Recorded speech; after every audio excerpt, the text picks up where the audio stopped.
Mini episode 1544 of the FDH Lounge is brought to you by Sportsology, delivering unconventional columns and webcasts about sports, TV, music, movies, and more. Follow them on the web at sportsology.com. The FDH Lounge. You want to schedule your life around it.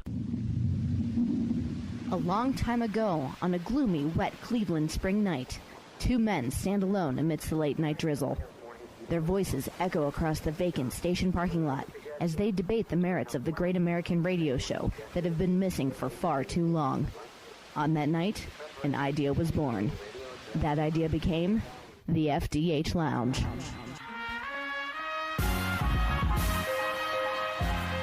Welcome to the FDH Lounge. Hello, everyone. Welcome to FDH Lounge Mini episode 1544. This is FDH Managing Partner Rick Morris here with you, and we have our 2022 NFL midseason panel for you, and this is a panel that we haven't done before with these two gentlemen, and I've recorded with these guys separately over a period of time. One of the guys extremely extensively, going way back over a period of time, our FDH senior editor and my co-creator of the FDH Lounge, Jason Jones, going all the way back to the network days. And we've done any number of football breakdowns over a period of time, and we are bringing him in for this here. The guy that has been sort of the lead guy doing the football segments here, we are very pleased to have a very deep bench over a period of time, and one that we've kept adding to, but there's always somebody who's on a little bit more than the other guys, and Chris Galloway, a couple of years back, took the torch from Kyle Ross. I recorded with Galloway our third of the way season analysis a couple weeks back, knowing that this week he was going to be out of the mix because I don't like to put him on blast too much as far as his day job, but suffice it to say, like a lot of other people in America, the option on his job was going to either get picked up or not picked up by his quote-unquote bosses on Tuesday, and it got picked up, overwhelmingly so, and dude is on a beach right now, so I knew he wasn't going to be available this week. I knew I wanted to do this panel here at some point, so this was the week I picked for this panel. I know Jason has been on a lot with Chris, NFL draft stuff every year in particular, doing some stuff here. It was a great Tuesday night for Chris, not only for his own personal reasons, but as I clued Jason into, that the heroes of the Harvard on the Hocking, getting it done with some action on Tuesday night, sticking it to those the preppy bastards of Miami of Ohio on Tuesday night. So that was a great thing for Chris and I, being Bobcat brothers, watching that go down. But send a shout out to Galloway out there on the beach. And Jason, I know that you definitely have some thoughts to talk about here with this NFL season and the way it's unfolding. Absolutely, but before we get to that, I have to do the quintessential I will tolerate this Ohio Bobcat nonsense because it's you. I did watch the game, though. Funny side note that most people are not going to be aware of. I had put up a post on social media referring to watching election coverage like a sporting event, and one Rick Morris was quick to let me know that there is a sporting event that demands my attention. So I did watch most of the second half of that game. It was a glorious game. Just for you and T. Yes, it was a glorious game. And I have to say, and I don't remember what show it was on. You and I were on numerous shows back in the Sports Talk Network days. But one of my 5 favorite memories back then is it was me and you and a couple other people on the show, and you were putting the question to us of who was our favorite player on the Browns. And I said at the time, Dave Zastudil, the punter, and you erupted. You were like, you can't just say him because he went to your school. So, the irony of that story is that we booked Zastudil for an interview shortly thereafter. That's amazing. Yeah, that you were so triggered by that. It was outstanding. And that was a great moment in time here. But I will say, and one of the things that you had first noted back in the network days, correctly giving me credit for my ability to do segues here, I'm going to work another segue, and that is that something I had only just, for as long as you and I have been friends and colleagues, had only just learned about you in the last, really, several months, basically, was your neurodivergence, which you were telling me about. And the other gentleman who was in here, how I met him, that was how I originally learned about the concept of neurodivergence some months before. So I guess basically sometime last year. So the other gentleman that we have on here, FDH Lounge Dignitary, this is his fourth time coming on to talk football. It's been once with me, and then 2 times with me and Joe Stazak. By the way, shout out to Joe Stazak for the World Series coverage here. He was a much better sport about the Phillies losing the World Series than I ever am about any of my teams. Low bar though that may be. But Stazak took it like a man. He wasn't pouting and listening to sad songs like I did after the Cavs lost the championship in 2017. So shout out to Stazak on that one. But did some great panels with this guy previously. And as I said, got to know him through the course of him being a very, very instrumental person in an unbelievable operation going on there. You want to check out Maya Master on Twitter. Chaotic Goodest is what you want to search for on there. That is the handle. And go ahead and check out the link tree there. All the different links, all the different things going on. We always like to give our guests a plug. Also, our FDH Lounge Dignitaries in-house, we like to give people a plug too. And I know that this is what Derek would want me to do as far as giving a plug there, giving a shout out for people to go check out the content. And you will come to know why I have branded her the $1 trillion baby, only half facetiously, as far as her abilities and her insights that she has that I believe will make her a very, very wealthy and successful person in the years ahead. So, again, I give that plug in the name here of teamwork here on the show. And I will say also, too, congratulations, Derek. As anyone who had followed Maya recently had seen on Twitter, they're played out as everything plays out in her life. It is basically the Truman Show, the story of their engagement and how that came to be. So I offer you congratulations on that, Derek, and I welcome you to the program. Thank you. Always glad to be here. And as much as I love, my better half getting plugged, because she's obviously 99% of the brains and talent in this relationship. I would plug my own Twitter, dude_Cav, for college football and NFL betting picks. Except it hasn't been the greatest year for me, but from everything I've seen. A lot of other handicappers are not in the having the best year either, so I don't feel too bad for myself. But those picks are there every week if anyone ever wants them. It's a tough year. It's been a tough year. I've been putting up the lounge picks every week. I feel you on that one. And I feel like I need to mention to Jason, this is not the kind of Cav that he and I would be thinking of. This is not the wine and gold, but rather the cavalry here as a decorated military person here. So a different kind of Cav. But funny, by the way, that I sent you the thing here, StatMuse, putting over both the Cavs and the Suns. As far as I think earlier in the week, the only 2 teams in the league in top 10 offense and defense. So perhaps our respective home cities will be hosting some very major games come June. We shall see. But as we look at this NFL season, by the way, it has not been for our respective home cities a very banner time. In my case, and as I'd covered on the show previously, once the Browns signed good old number 26, or however many cases he's up to at this point, I checked out and basically went to what had been my secondary team, the Dolphins. Good year to get reinvested in the Dolphins, I must say. But the way that it's played out, it's been a very, very surprising year in a lot of ways, very challenging for handicappers and everyone else. And I will say, Derek, that one of the themes that Chris Galloway and I were hitting 3 weeks ago was that the entire concept of a second tier in the league, once you get past Philadelphia, Buffalo, Kansas City, doing my weekly power rankings, I would always be hearing from my friends, how can you have this team in the top 10? And I would always be like, well, you got to put somebody there. Like, to me, the second tier in the league has been like the Alaskan crabs. It's just been extinction this year as far as no real second tier. I do feel that in the span from the third of the way to the halfway point that's changed a little bit, and the rest of the top 10 teams are a little more legitimate. But how are you seeing it happen? Have you seen that kind of evolution through the course of the year?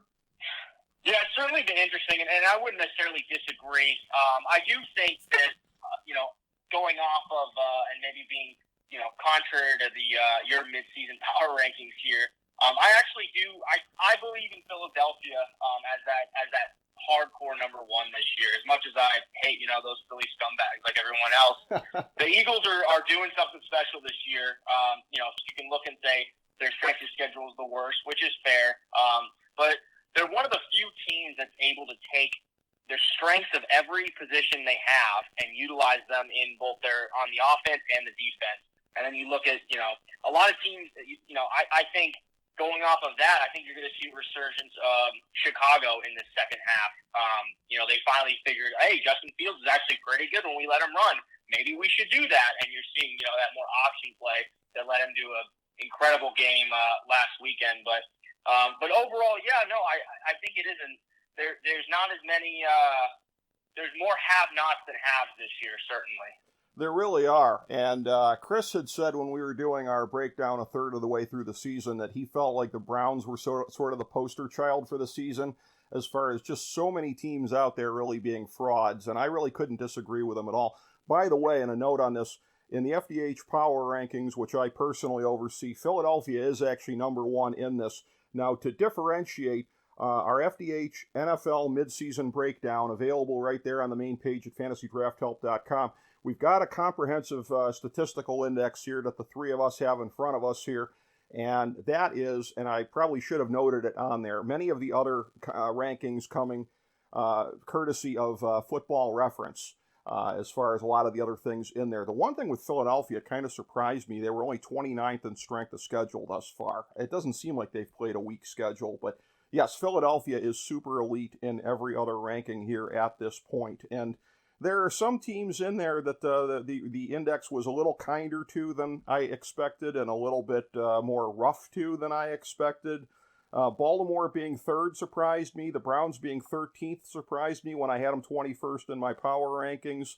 Tennessee, who I have 7th in my power rankings, being 19th in this overall index. They don't score high in hardly Cincinnati. Yeah, Cincinnati. How about that? Yeah, Cincinnati was 5th. Shocker. Yeah, there's that. And the one thing about Tennessee that's hilarious, if you look at it, is they're first in third down defense. And like they're in the 20s in a number of other categories, or teens, or whatever. But half teens, half 20s. And it's like, can third down defense alone help you get where you're at? So I think they're probably better than what's being shown here, and that's me being very, very fair and very gracious, because I'm not a Mike Vrabel guy. I don't much care for him, but I think it's probably a little bit unfair to Tennessee at this point. And Baltimore perennially shows up higher on this index than they end up being. I think they were first overall in like 2019, and they didn't do anything in the playoffs. So, Jason, I know in looking at it, I know you had some thoughts here on some of the teams and how they shook out, and I know there were some things that surprised and didn't surprise you. Yeah, first and foremost, I'll quickly address the Eagles. Mm-hmm. The one thing, and I don't want to go so far as to say it's the one thing we're not going to do, but it's something that I've been saying. Please, for the love of whatever you hold dear, do not compare the 2022 Eagles to the 2021 Steelers, if I'm remembering that right. Okay, yeah. There was a sense Steelers jumped out to an 11-0 record, and when we got to week 12, we all still kind of looked around and go, I get it, but they're not that good. Well, 2 years ago right? with Pittsburgh. Yeah, 2 years ago, but yeah, I get your point. And they proved to be, I don't want to call them frauds because I do hate them, but yeah, it proved to be that they weren't that. I have a strong sense that despite the strength schedule, the Eagles are not in that same boat. No. They're doing things that people just don't seem to have an answer for. So I love where Philly is. Because of my take on Buffalo, I didn't put them higher on this list than they are, because right now they're sitting at 2. And I've been feeling this way for a couple of years on Buffalo. I love Josh Allen. I love what they do on offense. And if they can jump out to a 2 or 3 touchdown lead in the first quarter, I think it's smooth sailing. However, why am I the only person in any room that seems to be very concerned with the fact that come playoff time, they will not be able to run the ball at all? True. So that's my big hot take on Buffalo. I think they're phenomenal, and I think that if they play their game, maybe they're poised for a run. But there's a part of me that's like, let's slow our roll a little bit on Buffalo, because in the playoffs you have to stop the run and be able to run, and they might be able to do one of those, but they won't be able to do 2. So that's my big one on Buffalo. I'm sure it'll come back to bite me later. I'm just going to get on my soapbox real quick. I don't understand what the deal is with Baltimore. And maybe it's a bias, and if it is, I'm perfectly willing to accept that. Okay. But when I watch them, they get a lot of BS, which turns into BS wins. They're not one-dimensional, but they're definitely not complete. Their defense can be scary at times. And I personally think it should be illegal that Justin Tucker's employed. You have to be able to get to the 50-yard line and feel good about the situation. Right. So that's probably just my bias showing its ugly face. But even with how great Lamar is and how great Andrews is when he's healthy, I can't see them that high just because I don't realistically believe they're actually that good. And then the last thing I'll say, just to kind of get this out of the way, and then feel free to take this wherever you want to go.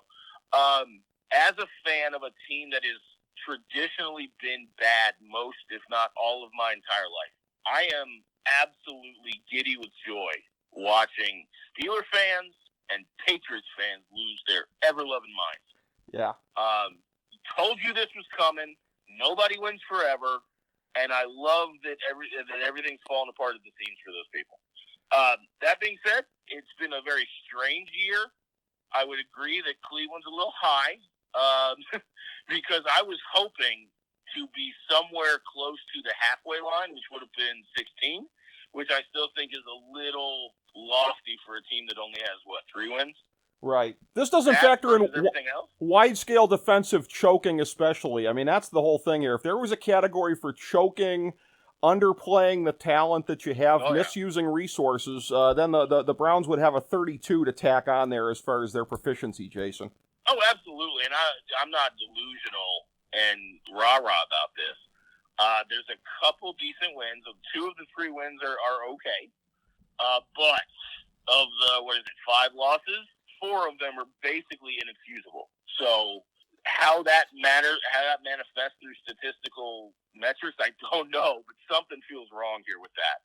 Yeah. As optimistic as I'd like to be. Sure. No, I understand that, and in terms of some of these teams mentioned by Jason, Derek, there are some things. The one thing that I might perhaps mention is that for New England, it was looking pretty glum maybe in the first month.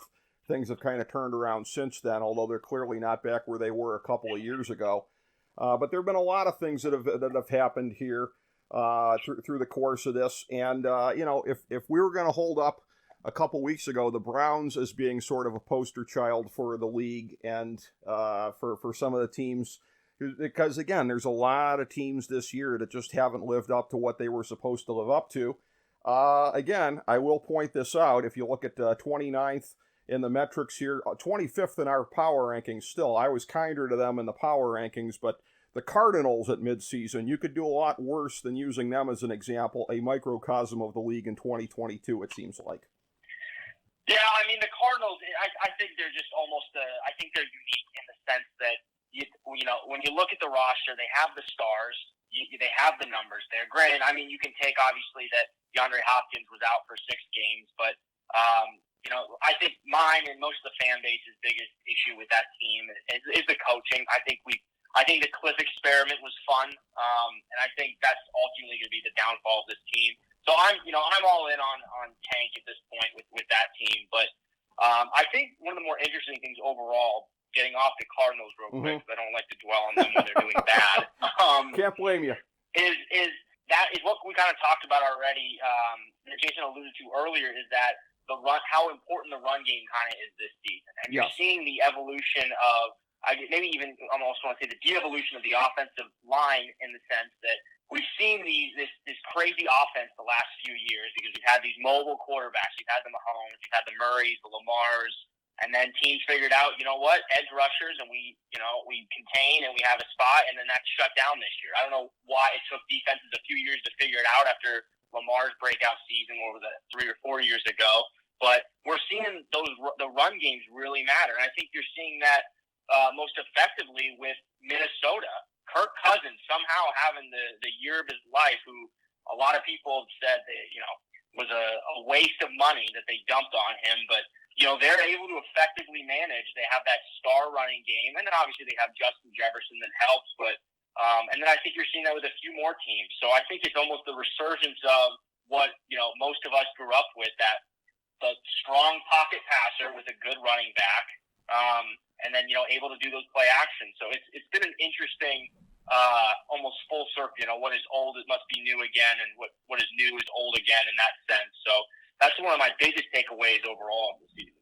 Well, you know what? I got a follow-up question for you, Derek, because going back a couple weeks ago, talking with Galloway at the third of the way point, he was talking about something that has continued on at this point here, which is scoring being down this year. So are you connecting the dots on the two different things here in terms of what's been happening with the passing games and adaptations that the defenses have made to the passing games, thereby putting more emphasis on the running game? Because I would tend to think that would lead to lower scoring. Am I seeing that correctly, you think? Absolutely. You're seeing it with unders in games from the gambling side, hitting an unprecedented clip this year compared to years past. And that's exactly it. You're seeing a lot of these defensive schemes planning against these mobile quarterbacks, limiting the scrambling and keeping a spy out there. You're seeing linebackers, staying in the box and actually either watching the quarterback or covering down that check down. You're seeing the defenses evolve to this new generation of quarterbacks, and I don't think the offense has caught up yet. The offensive schemes have caught up yet to, it's a typical, it's a chess game of, the offense was blowing up the last few years, defense was and then, now it's that give and take. So I'd absolutely agree, and I think that's why you're seeing, that lower offensive output this year than you have maybe in years past. Jason, I want to flip it to you here and ask you about this, and I'm really enjoying this particular sort of subtopic here. This is the kind of thing we've done so much of over the years with the hardcore X's and O's. It almost feels like we're in a discussion. Shout out here to our good friend, the scout, Ken Becks, firstdownscouting.com. Again, we've had a number of discussions over the years getting into the how and why these things happen. What are your thoughts, Jason, on how the game is evolving this year? And again, probably in response to what the defenses are dictating. Yeah, it definitely feels like there's a swing, and I don't want to make it sound like this is always the case, but it definitely feels like a pendulum effect. Mm-hmm. If you recall, over the last, I want to say, started somewhere around 10 years ago, there was a narrative that the running back was being phased out. Yes. And that you just don't pay for one, you don't extend one, you can just grab one, they're not that important anymore. And then, we saw, offenses kind of go away from that. You saw the era where Belichick would use running backs as slot receivers instead of running. And then eventually, it just feels like everything swings back eventually. And right now, you look around the league, and the ones that feel good about their running game are the ones that have your traditional, between the tackles, workhorse back that can carry it 30 times in a game if you needed to. Mm-hmm. Henry, Chubb, I'm forgetting a bunch, but there's probably about 5 or 6 guys that are basically changing the way teams game plan. And I would not be surprised if this is just the beginning of a resurgence of sorts. But it absolutely looks like we're having a return to some conventional running style in certain teams. And without looking at any numbers, I absolutely believe that there's 100% correct, that there has to be a corollary between teams trying to close other teams out by pounding it and killing the clock and therefore not scoring as much. There just absolutely has to be a connection there. But to me, and I've never been a huge, I've always, even as a kid growing up with football, always wanted to see more high-flying, big-scoring, big plays. But now in my 40s, I'm kind of loving this, to be honest with you. It is interesting. It really is to see it play out, and it is something that's unexpected. And it is something where I'll put the question to you guys again here, because this is one where perhaps it gets a little more tenuous on making a connection, perhaps not. But Derek, one of the things that Chris and I were examining a couple of weeks back, we were agreeing that at the third way part of the season, that it really seemed like it was the case that when you're looking at the muddying of the league here, and the fact that, again, you have probably 3 teams that have really separated themselves from everybody else, and then, like I said, a second tier that basically was, I thought, pretty much extinct. It almost feels like you skip right to the third tier, and that might be changing a little bit. There might be getting a little bit more legitimacy on the second tier here, but the whole thing with that making the games closer, that with the scoring being down, with the high flying offense not being there as much, that leads to, as Chris had pointed out, very correctly so, it was an excellent point that he made. You've got more games coming down right to the end because of that.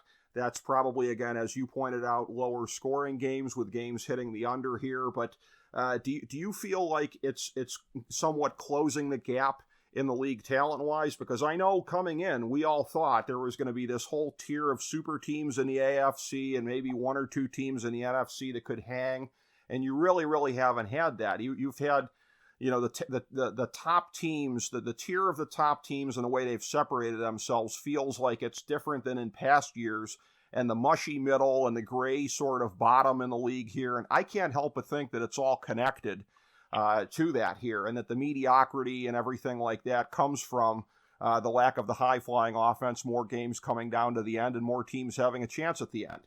Yeah, I mean, I wouldn't disagree, and it kind of goes back to the point I was getting with the Cardinals, is that, like coaching really matters, shocker to everybody. I mean, you're seeing it in Denver with some of the bonehead mistakes that Nathaniel Hackett made in those first couple games. And then you obviously compare it to, an Andy Reid, I'm forgetting, what's the Buffalo guy's name? McDermott. McDermott. Yes, McDermott. I knew it was an Irish name there. But you're seeing it, with some of these better coaches, and then you're seeing the reverse effect again in the, with like Nathaniel Hackett. You see Matt Rule get fired.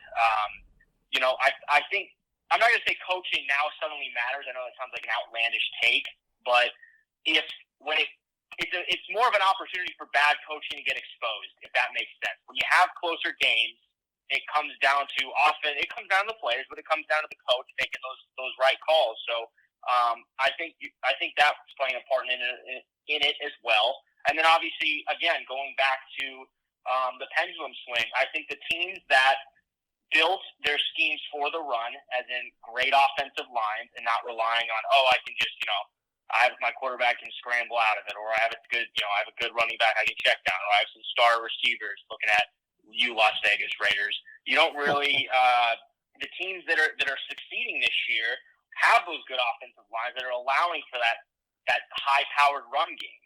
So as much as I don't necessarily disagree or agree, I guess, with the parity piece, I think it's almost the teams that sort of built into this, that maybe either intentionally or unintentionally built their schemes and built their packages into what the environment of the league this year is, again, going back to the run, are having that success. And then obviously the weird emergence of the New York, New Jersey teams, whatever you want to call them, is also another great example of it, with the Giants and the Jets having a bizarrely incredible year. Yeah, it really is. And shout out to FDH Lounge dignitary and Sportsology proprietor Russ Cohen, who actually I'm looking forward to this, who I will get to see over the weekend. He's going up to a hockey tournament. He's going up to cover it in Detroit, and we'll be stopping back in town coming through here. But yeah, Russ is shaking the pom-poms for the Jets full time here. And why wouldn't he? Because it's been quite an unexpected surprise there. And it does seem like, in the case of the Jets, maybe not so much because they have gotten better quarterbacking play this year. But in the case of the Giants, this is one of these things here where, just to follow up on that with you, Derek, if Brian Daboll doesn't get Coach of the Year, then they ought to retire the award, because when you're doing it with the execrable heap that still is Danny Dimes, okay, you're really doing something well. To be able to overcome your quarterback to that degree, maybe we should just put him in Canton right now. I mean, you're forgetting about Pete Carroll, what he did with Geno Smith. I mean, I think those two are honestly, if neither of them wins the award, I absolutely agree with you. I think what Brian Daboll is doing is incredible with that team. But I think Pete Carroll taking Geno Smith from the ashes and making him look like, one of the, I'm not going to say MVP, but having an incredible year. I mean, that's a big something. And it kind of, much like, with the Belichick-Brady breakup, you saw the Patriots failure. I guess Brady was the a large part of the success there. You see the opposite in Seattle, that Russ was the problem, not Pete Carroll. So it's interesting seeing kind of that reverse dichotomy there play out. Well, and I will say also, too, somebody very near and dear to my heart, Mike McDaniel, but I would still put him a little bit back of them just because of what he has to work with here. And I mentioned that to say to you, Derek, I like to recall and put over excellent takes from people in the past. And more so even than me, you were seeing it with this class of Alabama quarterbacks in the league. Jalen Hurts is doing it in Philly. I think I've always kind of been a believer in Tua in Miami to whatever degree, but I'm very surprised by what Hurts is doing because consistency was always his bugaboo. That's how he slid to the second round. So kudos to you for having called it with a couple of these Alabama guys. Yeah, we'll see how it goes with Mac Jones there. Yeah. But no, I don't know. I'd still throw Bryce Young into that mix, and I'll continue that take going further until I see a bad Alabama quarterback come out. I don't think we're going to see any more A.J. McCarrons from that program. I think you're going to see perennial starters going forward, and I'd throw Bryce Young in that mix. And, going to hitting the Patriots and Mac Jones real quick, obviously going to the ultimate, finally failures we're seeing out of Pittsburgh and New England that is sweet for all of us non-fans of those two teams. I do think that New England has more of a light at the end of the tunnel than Pittsburgh does with this quarterback controversy now with Mac Jones and Zappy. I think that's going to be one of the more positives they draw from this season. I think they're going to have a good idea of, one of them will be their perennial starter going forward. I think they have the rest of the season to kind of figure out, but it's, as much as it's kind of it must be odd for that fan base, I do think the emergence of Zappy kind of gives them some sort of hope there that, some other teams, myself included, kind of wish we had. Maybe not in the quarterback position, but just that hope in general. Yeah, I mean, they might as well explore that. They might as well see what they can get out of it. The thing about McCarron, it's interesting that you mentioned that because stuck in my mind from a couple of years back, or maybe it would be more than a couple, I remember with the aforementioned Chris Galloway, a road trip to our alma mater. We're sitting there in the car like, how come Saban never has top-flight quarterbacks? Is it because he doesn't want to recruit them? Like, there was a time when it was, like, weird and striking that they were a top-flight program that didn't have five-star quarterbacks. And who knows why that ever was, but yeah, then all of a sudden they flipped the switch and it's been nothing but the five stars ever since. And as I pivot here to you, Jason, Derek and I have gone through a pretty decent amount here as far as some of the coaches that have really impressed us the most this year. Who are the ones that you want to put over? Who are the ones that are really doing the things that impress you? We covered the big ones already. I'd be honest with you, I don't have a lot good to say about the rest, except that I've got some questions. Okay. Right? Yeah. So, what's going on with Sean McVay? I've got my own concerns with recent Coach of the Year award winner Stefanski. I love that you brought up McDaniels. Yes. Because if I can just step back from objectivity for a second. Great point about Geno Smith in Seattle. Mm-hmm. And great points about what's going on with the Giants. There's a part of me that just wants to give McDaniels extra credit for his press conferences because that dude is clever personified. And as you know, Rick, I will watch the Dolphins, and they're fun to watch now. But I do not pass myself off as a fan. I just don't. And I lived in Florida, but I tune in every Sunday to watch that man's press conferences. He's absolutely phenomenal. And I think what he's doing, not to take away from the geniuses of the Sean McVay types or the Sean Payton types, but Mike McDaniel's got something going on down there. I think he is somehow, it may not be anything major, but has cracked some minor code in knowing exactly how to utilize what he has against the opponent, and that's got to be a factor that 90% of fans wish they had. So as far as coaching goes in general, I think you've got some real great standouts that are proven their worth. You got some guys that we used to hold on a certain pedestal that just aren't doing it anymore. But what's really interesting when we talk about coaching, and this goes back to my previous issue with Steeler fans and Patriot fans. And, Rick, I know that you don't like to entertain the crazies, and I absolutely invite that smoke all the time. No patience, buddy. I have no patience. Especially if you're a fan of a team that has not been consistently successful over time. Yeah, I don't want to hear people's dumb takes. You're willing to be bothered with them. Yeah. The fact that there are Steeler fans calling for, what's his name? Tomlin to be fired, and that New England fans are turning on Belichick just because they're not automatically favored to win everything is ludicrous. Ludicrous. Now, I'm not saying that I would invite those coaches over. I probably would. But sometimes you got to reel in the crazy. There are good coaches that are just taking it on the chin right now, and there are coaches who probably just peaked or did the best they could in the moment they had that are now kind of coming back to reality a little bit. But to Derek's overarching point here, coaching matters. Yes. It does. It just does. Because nobody saw the Miami Dolphins jumping out to the racing start that they had. And quite frankly, I'm not sure that they're done. I think Tua's going to be fine. I think that team plays better when Tua's playing. And as long as they keep going, I think maybe if we look at it this way, Rick might have made the right choice this year. Yeah, I mean, lucky me on the timing of it here that the Browns happened to alienate me in the right year. But I will say this, shout out to my best friend, Jeff Maslanich here, who is an aggrieved Steeler fan, who feels he's ahead of the curve, by the way, for having been anti-Tomlin for years and felt that they underachieved for years and didn't have anything to show for it all throughout the 2010s. He feels like he's saying, I told you so, Jason. So from his perspective, he feels he was ahead of the curve on this one. I don't know. I don't have a dog in the fight, But that's ridiculous. If anything, he overachieved the last couple years because Ben was dragging that team down. But that's a conversation for another day. Well, undeniably true. And, really, ultimately, Derek, ever since a Super Bowl that I know you probably would rather forget, and believe me, I would too, because I hate the Steelers, so I was on your side for that one at the time here. But he hasn't done anything really since then, so...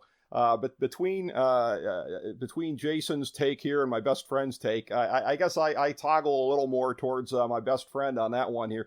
Do you feel like Tomlin throughout the majority of his tenure has overachieved or underachieved?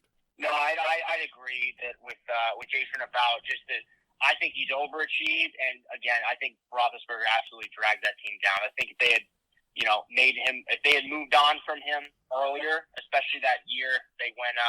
What was it? What would we say? It was 2 years ago. They had that 11-0 season with that incredible defense. Yep. I mean, they've had the stars there at receiver. They've had the stars there at running back. Who was the piece that was dragging them down was Ben. He wasn't able to chuck the ball like he used to. He wasn't able to have those gritty runs like he used to when he was younger. So what were they doing? So I think people calling for Tomlin's job are nuts. As much as I hate the man and hate that team for what they did in 2009, I think that team is. I think Tomlin is a phenomenal coach. I'd be happy to have. You know what? I'll go back. They can vote him off the island, and then we'll take him in Arizona. How about that? But I do want to move to address the Miami point with McDaniels. Mm-hmm. As much as I agree that they are doing amazing things there, I don't want to give him the crown because of. I'll give you two words: Tyreek Hill. Okay. That man is a cheat code. I think the loss of him. You're seeing Kansas City. They're still Kansas City, but are they the Kansas City we've seen? No. What is the delta there? It's Tyreek Hill, a man you can just chuck the ball to, and he's on a go route, and he's gonna outrun whoever has it. I think you could put Tyreek Hill on Houston, and I think Houston would have 4 more wins than they have right now. The man is an absolute, and then you add in Jalen Waddle to the mix. I mean, it's incredible. And Tua is a fine quarterback. He's good. I'm not gonna, I think he's doing fine. But those 2 receivers, I think I'd credit more so Tyreek Hill than McDaniels. And not to take anything away from McDaniels. I think he's doing a great job, but I wouldn't necessarily give him the crown compared to, like I said again, like we said, Dable and what Pete Carroll are doing with quarterbacks that are probably not top tier, and they don't necessarily have the most weapons around them either. And that's totally fair because he is the closest thing in the NFL to a cheat code. And any fan of any team that's played against him, whether it's Miami or Kansas City, has a moment, if not many, where you're screaming and pulling your hair out. How is he that open? Yeah. And it's just because he's just that good. And I absolutely agree that what Tyreek Hill brings absolutely changes the availability of Waddle, and now you almost do have a pick your poison, at least when it comes to who you're covering, because you can't shut either one of them down, and you darn sure can't shut both of them down. Yeah, if you guys hadn't mentioned Waddle, I was going to very quickly here because I on a personal basis here, he has been very instrumental for my aforementioned best friend and I on our Donovan Mitchell Welcome Wagon fantasy team here this year. He has been just absolutely amazing. So shout out to Waddle as well as Hill. And again, the production there in Miami, it has been really incredible. And as far as what has been just a very, very weird and in many ways unexpected first half of the season, I want to bring this thing all the way around here and get some additional thoughts from you guys that we haven't covered thus far on your thoughts of the first half of the season. I'll start with you this time, Jason. Anything that's on your mind that we didn't get to yet on what we've seen thus far, with all the surprises and everything? I mean, most of it's going to be on the bottom half. Green Bay is a dumpster fire. Yeah. And I don't think we need to take any time at all to explain what's at the crux of that. Minnesota, as was mentioned, is very impressive with what they're doing. I honestly thought they would need a legitimate wide receiver 2 to be doing what they're doing, but they don't. So, hey, roll with it. And just because I am talking to you from the front range, let me just say that the hype versus reality of the impending Russell Wilson Denver Broncos has been one of the most laughable gaps I've ever seen in my life. Yeah, you're there for it right on the ground. I mean, this is really something here, and Oh, it got quiet real fast. Oh yeah, real fast. Yeah. Well, and you and I might perhaps, I can't get into this, but you and I might want to choose our words wisely vis-a-vis Russell Wilson for some reasons we can't quite get into. So I've been more publicly kind to him than most, but your thoughts on what we're seeing there. Break it down a little bit.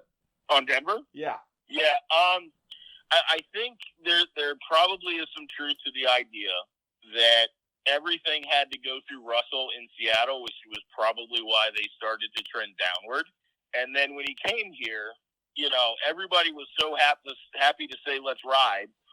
But he's missing wide open stuff that you don't expect him to miss. He's not seeing receivers that are wide open. He's short popping the ball. It's just not right. And to me, it just feels like he came in thinking it was going to be easy. Not to mention, let's not forget that everyone looked at Russell Wilson, Javonte Williams, Sutton, and Judy, and we're like, oh, they're great. They're going to be phenomenal. But they don't realize their left tackle is hot garbage. Their offensive line is suspect. The defensive front 7 hasn't performed to the level that they thought it would. As evident, they traded away Bradley Chubb. Now, the secondary is legit. I think the secondary is real nice. But the point is, Denver was never a complete team when he joined, and they never should have had these expectations like they were going to go 14-3 or something. So a lot of it probably falls on Hackett because everything was so happy-go-lucky honeymoon stage. And he's definitely making some gambles that he shouldn't. But I think everyone's making more of a deal about it than they should. They need to just take this on the chin, work the off season, and try to fix stuff. And then next year, if they start out the same way, then maybe they need to scrap this whole idea. But they're stuck with Russell Wilson. I think they signed into an extension that they can't really get out of very easily. So it might just be you got to make your bed and lie in it, but it doesn't look good. Well, the Denver Broncos, things being good in the honeymoon stage and not that much thereafter. I wish I didn't have so many friends who could say, yeah, I identify with that personally, but unfortunately, I do have more than a few friends who've lived that particular experience. But as I pivot here to you, Derek, any other thoughts that you have on the landscape here we didn't get to? Well, I think Jason kind of teed me up a little bit. I think the biggest narrative this season that we've missed is the possible final chapter of, and I know you guys are older than me, but of these quarterbacks that we've known as the guys the last, I don't know, I've probably watched football 15 years or so now. You know, we're seeing Aaron Rodgers not having the best year. Maybe he's on the twilight of his career. Brady, same thing. Russell Wilson, I know he's a little younger than those guys, but, you know, same kind of deal there. Matt Ryan in Indianapolis. I think we're seeing the swan song of a lot of these guys that have been, again, the guys at the quarterback position as far as I can remember. And I think it's interesting because I don't know necessarily if it's them the game passing them by. I don't know if it's their own personal talents and bodies going away, but it's adding an almost a bitter sweetness to this year's football season that we haven't had, because, you know, we've had Brady seems like he's been the same person until this year. But the last couple of years we watched, you know, Ben's swan song, we watched Breeze's swan song, but we're finally seeing this last crop of guys have their final, I'm not going to say their final swan song. Brady sounds like he wants to play till he dies, so who knows there, but whether he will be able to is a whole other story. But I think it adds another level of drama to this season, and also again goes back to the biggest points we had at the start of the season, that offenses are changing, defenses are changing, and some of these guys that may have just been able to play through it the last 10 or so years are finally might be getting run out of the game. That's a very good point, and I think you could see it a couple of weeks back when on CBS for the Kansas City-Buffalo game, that every time it had been Kansas City the last couple of years playing Brady, whether it was in New England or Tampa Bay, it was, oh, Mahomes, Brady, yeah. Like they were dusting off all the Brady versus Manning stuff they used to do, and then this time around they were playing it off like, oh, the Ollie Frazier of the NFL is Allen versus Mahomes. So they've pivoted. Yes. They're invested in hyping that as, again, time will tell on that. Josh Allen's been pretty great thus far, but again, he's going to have to really have an excellent second half and well into January and February if he's going to prove that that's any kind of a rivalry whatsoever, because thus far they've come up on the short end of the stick, but they might very well be poised to have home field if it comes down to a rematch in the playoffs, and that would be an incredible AFC championship game if it came to that. We will see. But the one thing I know is on the show here, we will be monitoring as we go along, and I very much enjoy this panel, and this won't be the last time we do this one here. So I'll have to put you guys together subsequently here as we go along. Very much enjoyed it. Thank you so much, Jason Jones, Derek Joseph, thank you so much for being here. I really appreciate it. And thank you, everybody, for checking out FDH Lounge Mini Episode 1544.